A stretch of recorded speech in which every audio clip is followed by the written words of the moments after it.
পাচারকৃত অর্থ ফেরাতে যুক্তরাষ্ট্রের সহায়তা চান ডক্টর ইউনূস, $20 কোটি সহায়তার চুক্তি সই। দায়িত্বশীলদের বক্তব্য ঐক্যের জন্য উপযোগী নয়, ফখরুল। সংস্কারের পরে দ্রুত নির্বাচনের আহ্বান। কালও দেশের 4 বিভাগে ভারী বৃষ্টি হতে পারে বলছে আবহাওয়া অফিস। আজ দিনভর ভোগান্তি। ডিসেম্বরে এডিবি থেকে মিলবে $400 মিলিয়ন। অর্থ উপদেষ্টা। আর্থিক খাতে সহযোগিতার আশ্বাস যুক্তরাষ্ট্রের।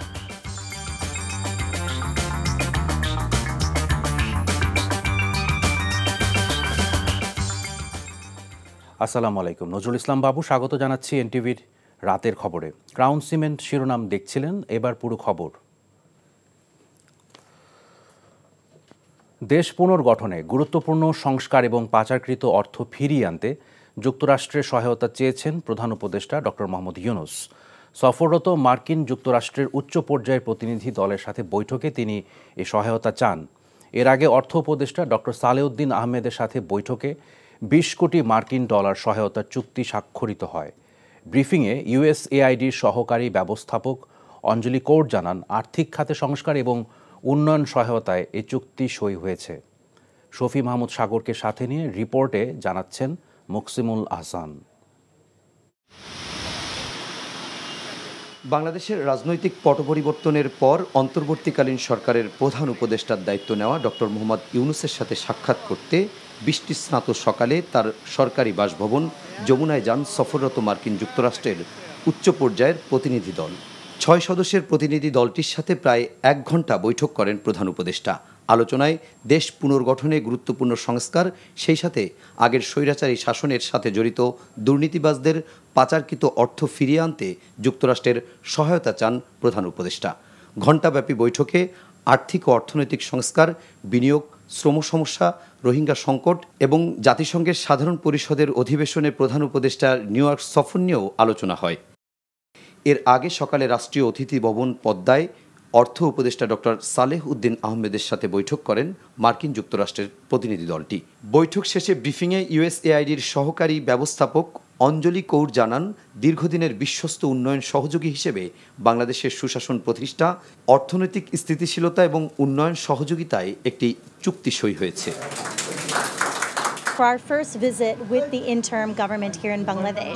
অন্তর্বর্তীকালীন সরকারের সাথে এটি আমাদের প্রথম সফর।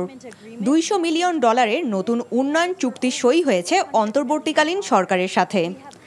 অর্থনৈতিক স্থিতিশীলতা, স্বাস্থ্য খাতের উন্নয়ন, বেকার যুবকদের কর্মসংস্থানের সুযোগ সৃষ্টিতে চুক্তিটি সই হয়েছে। আর অর্থ উপদেষ্টা ডক্টর সালেহ উদ্দিন আহমেদ জানান, কর ব্যবস্থাপনা এবং পাচারকৃত অর্থ দেশে ফিরিয়ে আনতে যুক্তরাষ্ট্র কিভাবে সহযোগিতা করতে পারে তা নিয়েও আলোচনা হয়েছে মার্কিন প্রতিনিধি দলটির সাথে। আর্থিক সংস্কার এবং আর্থিক খাতে যেগুলি সহযোগিতা এগুলি দরকার সেটা, আর দ্বিতীয়ত বাণিজ্যের ক্ষেত্রে, বাণিজ্যে আমরা এক্সপোর্ট ডাইভার্সিফিকেশন এবং এক্সপোর্ট বা আমাদের বাণিজ্যের ব্যাপারে অন্যান্য কারিগরি সহায়তা বা বাজার এক্সপ্লোর করার এই সমস্ত আলোচনা হয়েছে। ওরা বলেছে আমরা ডেফিনিট কর্ম পরিকল্পনা নিয়ে আমরা এগুবো, এগুলো তারা এবারে সহযোগিতা করার আশ্বাস দিয়েছে। এইগুলো সব আলাপ হয়েছে। পরে একই স্থানে পররাষ্ট্র উপদেষ্টা তৌহিদ হোসেনের সাথে বৈঠক করেন মার্কিন প্রতিনিধি দলটি। আলোচনায় বাংলাদেশের অর্থনৈতিক কর্মকাণ্ড সম্প্রসারণ, জলবায়ু পরিবর্তনের ঝুঁকি মোকাবেলায় সহায়তা করতে যুক্তরাষ্ট্র আশ্বাস দেয়। প্রথম যে আশ্বাস সেটি হচ্ছে যে অন্তর্বর্তীকালীন সরকারের সাথে তারা একযোগে কাজ করতে চান। দ্বিতীয়ত, আমরা আর্থিক সংস্কারের যে সমস্ত সেক্টরকে আইডেন্টিফাই করেছি, এই সবগুলো সেক্টরেই তারা সার্বিকভাবে সহযোগিতার আশ্বাস দিয়েছে। পাচার অর্থ পাচার সহ অন্যান্য যে সমস্ত বিষয়, সেই বিষয়গুলি প্রাথমিক কথাবার্তা হয়েছে এবং এ বিষয়ে যুক্তরাষ্ট্র যে এক্সপার্টিস আছে সেটা হয়তো আমরা ব্যবহার করব। বৈঠকে দ্বিপাক্ষিক বাণিজ্য, বিনিয়োগ বৃদ্ধি, শ্রম পরিবেশ ও মানবাধিকার সুরক্ষায় যুক্তরাষ্ট্র সহায়তার প্রতিশ্রুতি দেয়। Muksimul Ahsan, NTV news, Dhaka. প্রধান উপদেষ্টা অধ্যাপক মোহাম্মদ ইউনূসের সঙ্গে সাক্ষাৎ করেছেন এশীয় উন্নয়ন ব্যাংকের দক্ষিণ এশিয়া মহাপরিচালক তাওকো কুনিশের নেতৃত্বে একটি সিনিয়র প্রতিনিধি দল। প্রধান উপদেষ্টা সরকারি বাসভবন, রাষ্ট্রীয় অতিথি ভবন যমুনায় অনুষ্ঠিত সাক্ষাতে এডিবির মহাপরিচালক বলেন, গুরুত্বপূর্ণ কাঠামোগত সংস্কার শুরু করার জন্য অন্তর্বর্তীকালীন সরকারকে সহায়তা করতে আগ্রহী তারা। অর্থনীতিকে স্থিতিশীল করার প্রচেষ্টা জোরদার করায় বাংলাদেশে নীতিভিত্তিক ঋণ দেওয়ার সুযোগ রয়েছে। বৈঠকে সরকারের সদ্য চালু হওয়া আর্থিক খাতের সংস্কার, ট্যাক্স ডেটা ডিজিটালাইজেশন, ডেটার স্বচ্ছতা, জ্বালানি, বেসরকারি খাত এবং বিনিয়োগের মতো গুরুত্বপূর্ণ অর্থনৈতিক বিষয় নিয়ে আলোচনা হয়। জুলাই গণ অভ্যুত্থানে বিএনপির 422 জন দলীয় নেতাকর্মী শহীদ হয়েছে উল্লেখ করে বিএনপি মহাসচিব মির্জা ফখরুল ইসলাম আলমগীর বলেছেন, এই বিপ্লবে বিএনপির অবদানকে খাটো করে দেখার চেষ্টা হচ্ছে। বলেন, এখনও ঐক্যবদ্ধভাবে গণতন্ত্র প্রতিষ্ঠার সংগ্রাম চালিয়ে যেতে হবে। নির্বাচন কেন্দ্রিক সংস্কারে সর্বোচ্চ গুরুত্ব দিয়ে নির্বাচন দেয়া উচিত বলেও মন্তব্য করেন তিনি। সকালে রাজধানীর গুলশানে বিএনপি চেয়ারপারসনের কার্যালয়ে সংবাদ সম্মেলনে এসব বলেন তিনি। রিপোর্ট করছেন নূর হোসেন। আন্তর্জাতিক গণতন্ত্র দিবস উপলক্ষে দলের স্থায়ী কমিটির সদস্যদের নিয়ে সংবাদ সম্মেলনে বিএনপি মহাসচিব মির্জা ফখরুল ইসলাম আলমগীর গণতন্ত্র প্রতিষ্ঠার আন্দোলনে বিএনপি নেতাকর্মীদের দীর্ঘ ত্যাগের কথা তুলে ধরেন। জানান, সবশেষ ফ্যাসিস্ট হাসিনা পতনের জুলাই বিপ্লবের 8 শতাধিক শহীদের অর্ধেকের বেশি বিএনপির রাজনীতির সঙ্গে জড়িত ছিলেন। গণতন্ত্র পুনরুদ্ধার করেছে বাংলাদেশ জাতীয় দল বিএনপি। বাকশালের পর বহুদলীয় গণতন্ত্র স্বৈর শাসনের পর সংসদীয় গণতন্ত্র প্রতিষ্ঠার মাধ্যমে দেশের মানুষের অধিকার ও মর্যাদা ফিরিয়ে দিয়েছিলেন শহীদ প্রেসিডেন্ট জিয়াউর রহমান। এরপরও বিএনপির অবদানকে ছোট করে দেখার চক্রান্ত হচ্ছে বলে অভিযোগ করেন বিএনপি মহাসচিব। বলেন, দায়িত্বশীল জায়গা থেকে ঐক্য বিনষ্টের চেষ্টা হচ্ছে। অনেক সময় দেখা যায় যে অত্যন্ত দায়িত্বশীল রাজনৈতিক দলেরা তারা এমন এমন কথা বলছেন যেটা আপনার সামগ্রিক ঐক্যের জন্য খুব একটা আপনার উপযোগী নয়। এটা একটা সমস্যা। দ্বিতীয়ত সমস্যা হচ্ছে, আপনারা দেখছেন যে আমরা জানি যে এই প্রশাসন এখন পর্যন্ত ফ্যাসিবাদ মুক্ত হতে পারেনি, এবং এটা ফ্যাসিবাদ মুক্ত হতে না পারার অন্যতম প্রধান কারণ হচ্ছে যে এত ডিপ রুটেড চলে গিয়েছিল আপনার এদের ফ্যাসিবাদ। অন্তর্বর্তীকালীন সরকার চাইলেও সব সংস্কার সম্পন্ন করতে পারবে না জানিয়ে ফখরুল বলেন, নির্বাচন কেন্দ্রিক সংস্কারে সবচেয়ে বেশি গুরুত্ব দিতে হবে সরকারকে। যে ইন্টারিম গভর্নমেন্টকে দায়িত্ব দেওয়া হয়েছে তারা যেন কাজ করতে পারে, তাদেরকে সঠিক কাজ করতে দিয়ে অতি দ্রুত যে সংস্কারের কাজে তারা হাত দিয়েছেন, আমরা মনে করি এই কাজগুলো দরকার। এই কাজগুলোকে খুব দ্রুত শেষ করে একটা নির্বাচনের দিকে যাওয়া, যে নির্বাচনটা একটা নিরপেক্ষ সরকারের অধীনে নির্বাচন হবে এবং আপনার একটা অবাধ সুষ্ঠু জনগণ ভোট দিয়ে তাদের প্রতিনিধি নির্বাচন করবে, তারপরেই আপনার বাকি কাজগুলো করা সম্ভব। ধৈর্য ধরে ডক্টর ইউনূসের সরকারকে বিএনপি প্রয়োজনীয় সব সহায়তা দেবে বলেও আশ্বাস দেন বিএনপি মহাসচিব। নূর হোসেন, এনটিভি নিউজ, ঢাকা। বাজেট সহায়তার অংশ হিসেবে চলতি বছরের ডিসেম্বরের মধ্যে এশীয় উন্নয়ন ব্যাংক এডিবি থেকে $400 মিলিয়ন পাওয়া যাবে বলে জানিয়েছেন অর্থ উপদেষ্টা সালেউদ্দিন আহমেদ। দুপুরে সচিবালয়ে তার সাথে এডিবির সিনিয়র অ্যাডভাইজার এডিমন গিন্টিংয়ের নেতৃত্বে একটি প্রতিনিধি দলের বৈঠক শেষে এ কথা বলেন তিনি। এছাড়া ব্যাংকসহ অর্থনীতির বিভিন্ন খাতে সংস্কারের অংশ হিসেবে আগামী বছরের মার্চের মধ্যে আরও $500 মিলিয়ন সহায়তা মিলতে পারে বলেও জানান উপদেষ্টা। জলবায়ু পরিবর্তন সহ অন্যান্য প্রকল্প এবং ব্যবসা বাণিজ্যের বিভিন্ন ক্ষেত্রে আগের মতোই সহায়তার আশ্বাস মিলেছে বলেও জানান তিনি। We have discussed about the reform in the financial sector. We have discussed বিশ্বব্যাংকের পরই এশীয় উন্নয়ন ব্যাংক বাংলাদেশের দ্বিতীয় বৃহত্তম আর্থিক সহায়তাকারী সংস্থা। ডিসেম্বরের মধ্যে বাজেট সহায়তা হিসেবে $400 মিলিয়ন দিবে এডিবি। আর্থিক ও রাজস্ব খাতের সংস্কারেও সহায়তার আশ্বাস মিলেছে। জলবায়ু পরিবর্তন সহ অন্যান্য খাতেও সহায়তা করবে সংস্থাটি। এছাড়া স্বল্প, মধ্য ও দীর্ঘমেয়াদী প্রকল্পে আগের মতোই সহায়তা অব্যাহত থাকবে এডিবির পক্ষ থেকে।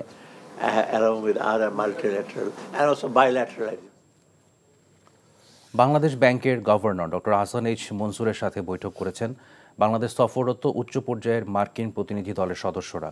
রোববার বিকেলে প্রতিনিধি দলটি মতিঝিলে বাংলাদেশ ব্যাংকের কার্যালয়ে যায়। 5 সদস্যের প্রতিনিধি দলের নেতৃত্বে ছিলেন যুক্তরাষ্ট্রের অর্থ বিভাগের সহকারী আন্ডার সেক্রেটারি ব্রেন্ট নেইম্যান। গভর্নরের সাথে ঘণ্টাব্যাপী চলা এই বৈঠকে বাংলাদেশের আর্থিক খাতের বর্তমান পরিস্থিতি নিয়ে আলোচনা হয়।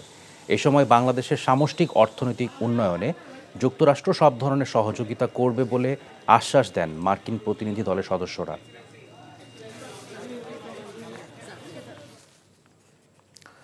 কালো দেশের 4 বিভাগ ঢাকা, রাজশাহী, খুলনা ও বরিশালে ভারী বর্ষণ হতে পারে বলে জানিয়েছে আবহাওয়া দফতর। আজ সারাদিনই ঢাকাসহ দেশের বিভিন্ন স্থানে বৃষ্টিতে বিপর্যস্ত জনজীবন। রাজধানীর বিভিন্ন এলাকায় জমেছে বৃষ্টির পানি। গভীর নিম্নচাপের কারণে এই বৃষ্টি ব্যাখ্যা দিয়েছে আবহাওয়া দফতর। নদী বন্দরগুলোকে ৩ নম্বর স্থানীয় বিপদ সংকেত দেখিয়ে যেতে বলা হয়েছে। আবির আহমেদের রিপোর্ট। রোববার দিনভর রাজধানী জুড়ে ছিল বৃষ্টির দাপট। বেশিরভাগ এলাকায় থেমে থেমে হয়েছে বৃষ্টি। এতে বিপাকে পড়ছেন নগরবাসী। সাপ্তাহিক প্রথম কর্মদিবস হবার কারণে যানবাহন স্বল্পতায় ভোগান্তি আরও বেড়েছে। বিশেষ করে দিনমজুর ও নিম্ন আয়ের মানুষ বৃষ্টিতে বিপাকে পড়েছেন সবচেয়ে বেশি।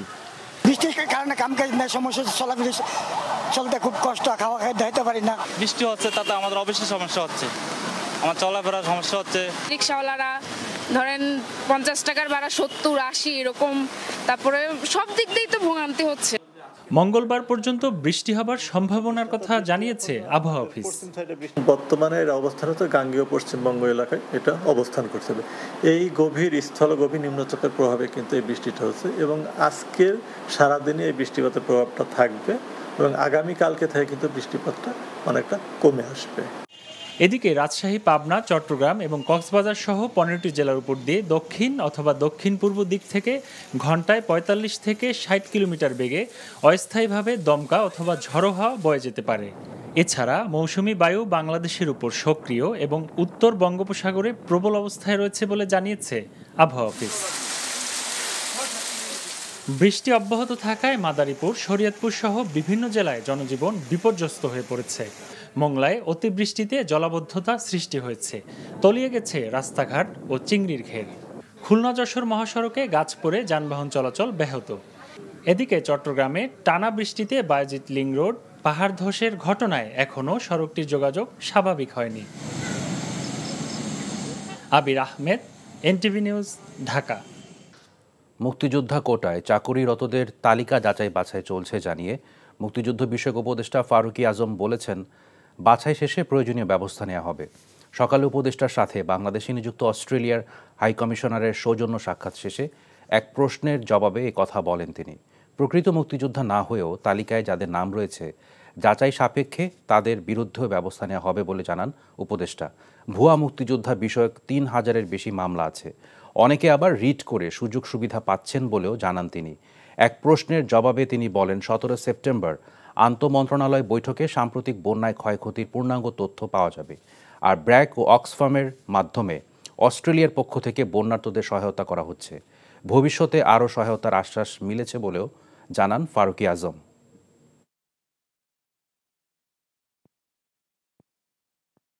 মুক্তিযোদ্ধা সন্তানের কোটায় সরকারি এবং আধা সরকারি প্রতিষ্ঠানে কতজনের চাকরি হয়েছে তার একটি তালিকা প্রস্তুত করা হচ্ছে। এখানে যাদের চাকরি হয়েছে তারা প্রকৃত মুক্তিযোদ্ধার সন্তান কিনা আর ন্যায্যভাবে হয়েছে কিনা বিষয়টি আপনাদের কাছে উপস্থাপন করব। বহুবিধ আইন ওইখানে করা মামলা আছে, মোকদ্দমা আছে, প্রায় 3700-র মতো মামলা পেন্ডিং আছে, যেখানে রিট করা আছে। এই মামলাগুলোকেও এখানে অ্যাড্রেস করা হবে। অন্তর্বর্তীকালীন সরকারের প্রধান উপদেষ্টা প্রফেসর ডক্টর মোহাম্মদ ইউনূস প্রথমবারের মতো সেনা সদর পরিদর্শন করেছেন। বিকেলে প্রধান উপদেষ্টা সেনা সদরে পৌঁছালে সেনাবাহিনী প্রধান জেনারেল ওয়াকারুজ্জামান তাকে স্বাগত জানান। এ সময় প্রধান উপদেষ্টাকে জাতীয় নিরাপত্তার গুরুত্বপূর্ণ বিষয় সম্পর্কে ব্রিফ করা হয়। পরিদর্শনকালে প্রধান উপদেষ্টা সম্মিলিতভাবে ভবিষ্যৎ কর্মপরিকল্পনা প্রণয়ন এবং বাস্তবায়নের প্রতিটি ক্ষেত্রে কার্যকরী ভূমিকা পালনে প্রয়োজনীয় দিক নির্দেশনা প্রদান করেন। এ সময় 2 জন উপদেষ্টা ছাড়াও মন্ত্রিপরিষদ সচিব, নৌবাহিনী ও বিমান বাহিনী প্রধান, পুলিশ মহাপরিদর্শক, গোয়েন্দা সংস্থাসমূহের প্রধান, বিজিবি, কোস্টগার্ড, আনসার ও ভিডিপি, র্যাবের মহাপরিচালকরা উপস্থিত ছিলেন। পরিবর্তিত রাজনৈতিক ও বন্যা পরিস্থিতির পর অগোছালো প্রশাসন খুব শিগগিরই সক্রিয় হয়ে উঠবে বলে জানিয়েছেন স্থানীয় সরকার বিষয়ক উপদেষ্টা হাসান আরিফ। সকালে চট্টগ্রাম সার্কিট হাউসে জেলা ও বিভাগীয় প্রশাসনের শীর্ষ কর্মকর্তাদের সাথে মত বিনিময় শেষে এসব কথা বলেন তিনি। বলেন, সামগ্রিক পরিস্থিতিতে হা হুতাশ না করে দক্ষতার সঙ্গে তা মোকাবেলা করতে প্রশাসনের বিভিন্ন পর্যায়ের কর্মকর্তাদের নির্দেশনা দেওয়া হয়েছে। সিটি কর্পোরেশন এবং ওয়াসা সহ সবগুলো সেবাধর্মী প্রতিষ্ঠান কিভাবে চলবে তা সুনির্দিষ্ট রূপরেখা ঘোষণা করে সবার দায়িত্ব ভাগ করে দিয়েছে সরকার। আগামীতে এই বন্যা পরিস্থিতি মোকাবিলার জন্য আমরা সকলে মিলে কি প্রচেষ্টা চালাচ্ছি এবং সকলকে নিয়েই হচ্ছে এই জনগণকে সেবা দেওয়ার জন্য এই প্রতিষ্ঠানগুলো কাজ করে যাচ্ছে। বৈষম্য বিরোধী ছাত্র আন্দোলনের অন্যতম সমন্বয়ক সার্জিস আলম বলেছেন, 2 মাস যেতে না যেতেই স্বাধীনতা রক্ষার চিন্তা বাদ দিয়ে ব্যক্তিগত ও রাজনৈতিক উদ্দেশ্য নিয়ে আন্দোলনকারীরা এতটাই বিভক্ত যে এখন অনেকেই নিজেরা নিজেদের মুখোমুখি। বিকেলে মানিকগঞ্জে এক অনুষ্ঠানে তিনি কথা বলেন। 2 মাস যেতে না যেতেই আমরা এখন নতুন একটি চিন্তায় নিজেদেরকে আবিষ্কার করছি, সেটি হচ্ছে আমরা এই স্বাধীনতা রক্ষার চিন্তা বাদ দিয়ে আমরা আমাদের ব্যক্তিগত রাজনৈতিক উদ্দেশ্য এবং আদর্শ নিয়ে এতটাই বিভক্ত হয়ে গিয়েছি যে আমরা এখন নিজেরা নিজেদের মুখোমুখি দাঁড়িয়ে গিয়েছি। আপনি দেখতে পাবেন আমার একজন ভাই শহীদ হয়েছে, হয়তো তার জন্য একটি মামলা করা হচ্ছে, কিন্তু এই মামলায় এখন একটা টাকার ব্যবসা শুরু হয়েছে। ওই মামলায় অনেক নির্দোষ মানুষেরও নাম দেওয়া হচ্ছে এবং টাকা নিয়ে ওই নামগুলো কাটা হচ্ছে। সেটি যেই করুক না কেন, যেই দলেরই অনুসারী হোক না কেন, আমাদের অবশ্যই আমাদের জায়গা থেকে এটি প্রতিবাদ করতে হবে। বিশ্বের সব শ্রমজীবী নিপীড়িত মানুষের মুক্তির মিছিলে পার্বত্য চট্টগ্রাম জনসংহতি সমিতির প্রতিষ্ঠাতা মানবেন্দ্র নারায়ণ লারমা সবসময় প্রাসঙ্গিক থাকবে বলে মন্তব্য করেছেন বিশিষ্টজনেরা। বিকেলে ঢাকা বিশ্ববিদ্যালয়ের আর.সি. মজুমদার অডিটোরিয়ামে মানবেন্দ্র নারায়ণ লারমার 85তম জন্মবার্ষিকী উপলক্ষে আলোচনা সভায় তারা এসব কথা বলেন। অনুষ্ঠানে প্রধান আলোচক ছিলেন সাংবাদিক আবু সাইদ খান।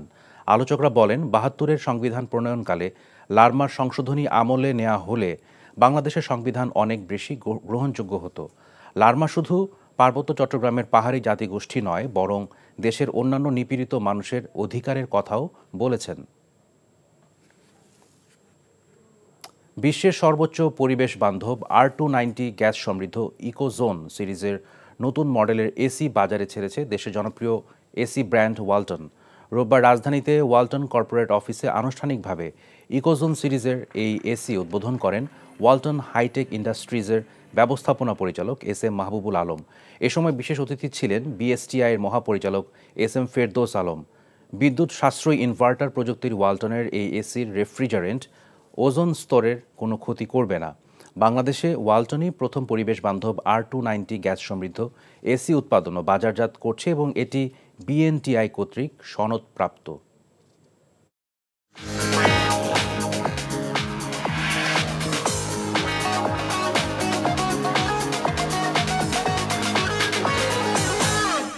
নগদ নিবেদিত অর্থনীতির খবর। আদানি সহ ভারতীয় কোম্পানিগুলোর সাথে চুক্তি খতিয়ে দেখবে বাংলাদেশ, এমন উদ্বেগ ছড়িয়েছে ভারতীয় গণমাধ্যমে। scroll.in এবং ইন্ডিয়ান এক্সপ্রেস জানিয়েছে 2017 সালে আদানি পাওয়ারের সাথে বাংলাদেশের গোপন বিদ্যুৎ চুক্তি, যার ফলে ঝাড়খণ্ডে নির্মিত হয় আদানির কয়লাভিত্তিক গড্ডা পাওয়ার প্ল্যান্ট। আদানির সাথে এই চুক্তিতে বাংলাদেশ থেকে $10 বিলিয়ন বিনিয়োগ নেওয়া হয়। বিদ্যুৎ উৎপাদনের জন্য কয়লার দাম ধরা হয়েছে অস্ট্রেলিয়ার 1 নম্বর কয়লার মূল্য অনুসারে, আর সেই দাম বাংলাদেশ আদানিকে পরিশোধ করবে মার্কিন ডলারে। এছাড়া বিদ্যুতের আমদানির জন্য বাংলাদেশকে ইউনিট প্রতি দিতে হবে রেকর্ড 14 টাকা। অথচ ভারত থেকে অন্য চুক্তিতে বিদ্যুৎ আনলে খরচ অর্ধেকের কম পড়বে। তাই এই চুক্তিটি বাংলাদেশের অন্তর্বর্তী সরকার খতিয়ে দেখে নতুন সিদ্ধান্ত নেবে। ফিনান্সিয়াল টাইমস বলছে, বাংলাদেশের কাছে 4,000 কোটি রুপি আদানির বাকি রয়েছে, তা পরিশোধ করতে বাংলাদেশ সরকারকে চিঠি দিয়েছে আদানি গ্রুপ। পাচারকৃত অর্থ ফেরাতে যুক্তরাষ্ট্র সহায়তা চান ডক্টর ইউনুস। $20 কোটি সহায়তার চুক্তি সই। দায়িত্বশীলদের বক্তব্য ঐক্যের জন্য উপযোগী নয়, ফখরুল সংস্কারের পরে দ্রুত নির্বাচনের আহ্বান। কালও দেশের 4 বিভাগে ভারী বৃষ্টি হতে পারে বলছে আবহাওয়া অফিস, আজ দিনভর ভোগান্তি। ডিসেম্বরে এডিবি থেকে মিলবে $400 মিলিয়ন। অর্থ উপদেষ্টা আর্থিক খাতে সহযোগিতার আশ্বাস যুক্তরাষ্ট্রের। এই ছিল রাতের খবরে। এই খবরের ভিডিও সহ আপডেট জানতে ভিজিট করুন এনটিভি অনলাইন www.ntvbd.com। এছাড়াও এনটিভির জনপ্রিয় সব অনুষ্ঠান ও খবরের আপডেট জানতে ভিজিট করুন আমাদের ইউটিউব ও ভেরিফাইড ফেসবুক পেজ। রাত 1টায় মধ্যরাতের খবর দেখার আমন্ত্রণ রইল। ধন্যবাদ সবাইকে।